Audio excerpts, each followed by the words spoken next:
On Christmas morning, 1996, the police in Boulder, Colorado received an unusual phone call.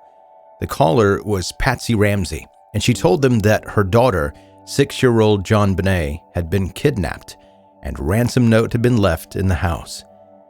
Within 3 minutes of the call, officers arrived at the Ramsey family house. They didn't see any signs that someone had broken in. From the very start, investigators noticed that the ransom note was unusual. While ransom notes were usually brief and rushed, this one was extremely detailed, and it was 2.5 pages long. The amount of money they asked for, $118,000, was the exact amount of money that John had received for last year's Christmas bonus at work. This made it appear as if the note had been written by someone intimately familiar with the Ramsey family, close enough that they would know how much John's Christmas bonus was. During the early part of the investigation, nobody made an effort to preserve the forensic evidence in the house, apart from JonBenet's bedroom. Patsy called several family friends and a minister, all of whom quickly arrived at the Ramsey house to support her and John. John started making plans to pay the ransom. In the early afternoon of that day, one of the detectives asked John Ramsey and one of his friends to take another look through the house and see if they could find anything. John decided to examine the basement, and within minutes, he found his daughter. JonBenet was lying on the basement floor behind a closed door, her wrists tied with a nylon cord, duct tape covering her mouth, and a crudely made garrote around her neck. She was dead, and she had been dead since before she was reported missing. Instead of waiting for investigators to examine the crime scene, John immediately picked up his daughter and carried her body upstairs.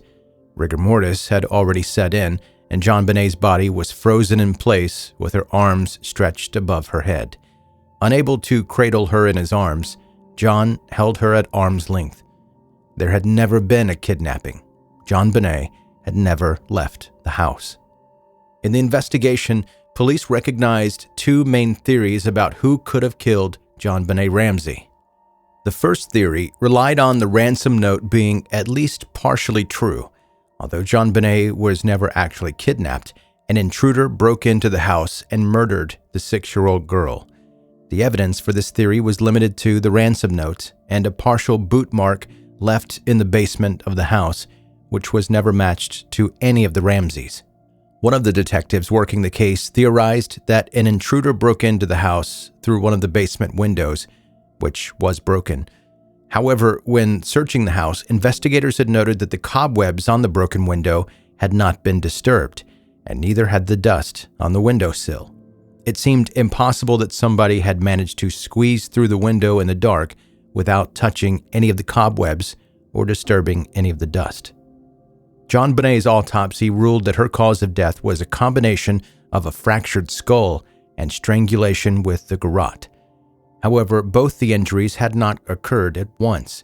JonBenet had been hit in the head with a blunt object, causing an injury that would eventually become fatal, but it hadn't killed her instantly. She had laid dying for around an hour before the second injury, the strangulation, had occurred. Her killer had used a paintbrush handle and some nylon cord to make a garrote, strangling the 6-year-old to death. Although no semen was found on JonBenet's body, there was an injury to her genitalia, which appeared to have been caused by the same broken paintbrush which was later used to create the garrote around her neck. The genital injury had occurred after the head wound, closer to the time that JonBenet died. According to the pathologist, somebody had also used a cloth to wipe her genitalia shortly before she died. In her stomach, partially digested pieces of a pineapple were found. There's one key problem with the intruder theory. Investigators never found any concrete evidence proving that an additional person had been inside the Ramsey house that night. In fact, the only people confirmed to be home that night were John, Patricia, their son Burke, and JonBenet. The second theory, which is what the initial investigation focused on, is that one of the Ramseys was the killer. While investigators didn't uncover evidence that somebody else had broken into the house, there was clear evidence that the crime scene had been staged. Someone had left behind a false ransom note despite JonBenet never being moved from the place where she was killed. Additionally, the Ramsey family weren't helpful to law enforcement during the early stages of the case. John and Patricia later claimed that this was because they were concerned that they would be framed. Most of the theories surrounding the Ramsey family focused on Patsy and 9-year-old Burke. Some people believed that JonBenet had infuriated her mother by wetting the bed, and Patsy had seriously injured her by hitting her on the head, then bizarrely decided to strangle her daughter with the garrote and stage a kidnapping in an attempt to get away with the crime. One of the main reasons that Patsy was suspected was the belief that she had been the one to write the ransom note. During the 911 call, Patsy stated that she had realized JonBenet had gone missing after she discovered the note, which had been left sitting on the stairs. Not only was the ransom note incredibly long, but there was evidence that it had been written inside the Ramsey house, meaning that the author had risked being discovered while they took the time to write not only a 2.5-page long ransom note, but also a first draft, which was discarded. The author of the note appeared to have no idea what a ransom note should actually contain. Instead, they referenced dialogue from several movies, including Dirty Harry and Escape from New York. Despite the note warning that any attempts to contact the police or the FBI would result in JonBenet being beheaded, Patsy had read the note and immediately called 911. The pen and the paper used to write the note both belonged to the Ramseys. No unknown fingerprints were found on the paper. The only person who had handled it appeared to be Patsy. Forensic pathologist Michael Baden stated that in his 60 years in the field, he had never seen a ransom note similar to the one found in the JonBenet case, and he believed that there was no way an intruder unknown to the family had written it. A Colorado Bureau of Investigation report came to the conclusion that there were indications that the author of the note was Patsy Ramsey. However, they didn't find enough evidence to say for sure. Likewise, another theory is that Burke, her brother, hit JonBenet due to a sibling dispute, and when he or one of his parents realized how seriously she was injured, they fatally strangled her and then staged the kidnapping. Burke was interviewed by the police several times, and unlike his parents, he was never officially considered to be a suspect. By 2002, the case remained unsolved, and a new district attorney took over. While the previous investigation had focused almost exclusively on the Ramseys as suspects, the new DA was interested in looking into the intruder theory.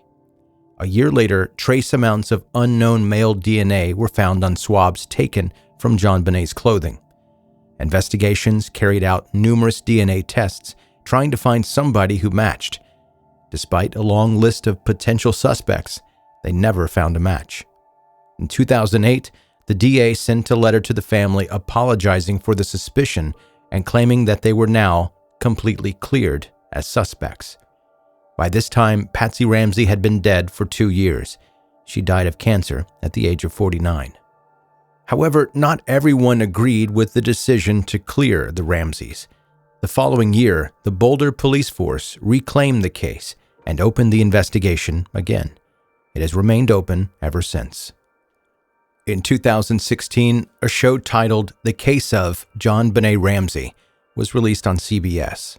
The experts featured on the show explained the theory that 9-year-old Burke had hit JonBenet in the head with a flashlight, and that even though he hadn't meant to kill her, the injury had been fatal, and the ransom letter had been written by Patsy to try and avoid her son facing the consequences.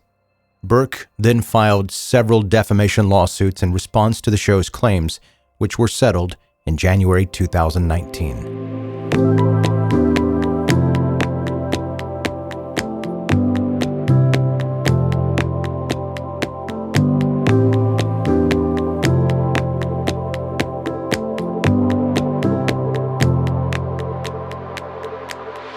That's 10-Minute Murder for today. Brief and bingeable true crime. My name is Joe, I'm the host, and thank you for listening. If you are a new listener to the podcast, hit subscribe wherever you listen to podcasts. That doesn't mean just where you're listening right now, but everywhere you could listen in the future. For me, I know I jump through about 3 different podcast listening apps on a daily basis.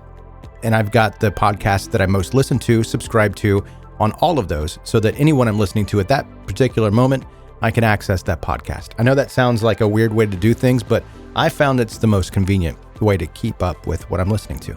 Also, hey, if you haven't followed the podcast on all of the social media places, go ahead and do that. There are links in the show notes. You can go to 10minutemurder.com or just go to whatever place you want to follow the podcast, like TikTok. Type in 10 Minute Murder and it's going to pop up. If you'd like to get in touch with me, you can do that with email, joe@10minutemurder.com. And here is one of those emails. Hi, Joe. The obligatory gush of fanism for the show. I love the podcast. Always listening wherever I can. I always wonder what the people in the grocery store would think if they knew the shit I was listening to on my AirPods as I shop for the ingredients for my family's dinner. Anyway, I gotta know, where do you get the background info on these people? Like, how do you find out about their abusive backgrounds and what their childhood was like? Not just the victims, but the perps too. I can hardly find my high school bully on Facebook to make sure she's miserable. And you can find the literal entire life of these people. It amazes me. Thanks for always doing the best episodes. An OG listener, Sarah. And first of all, Sarah, thank you so much for taking the time to send me an email, and I appreciate you sticking around to become an OG listener. And the answer is, I can't tell you. JK, it's just search engines. Some of them take a long time, some of them take a short amount of time. It just depends on how much information is out on the internet. Sometimes it's difficult to find, sometimes it's not very difficult. Like in the episode today, everyone knows that there's a ton of information on the internet. A lot of it's conspiracy theories, so you have to wade through that, the stuff that isn't true to find the stuff that is true. But most cases aren't like that. Most cases are pretty black and white, cut and dry. But let's take an ordinary episode. There was probably an interview done at some point with family members or people close to the victims or the perpetrator. They will have said some things, so there's background information on that. News stories that happen, there are documentaries that happen, and all of that combined is where you get the information. And that's mostly how the information is found. There are a couple other ways that you probably can guess, but I'm not going to go into. And that's going to do it. That is your episode for today. Thank you for listening to 10 Minute Murder.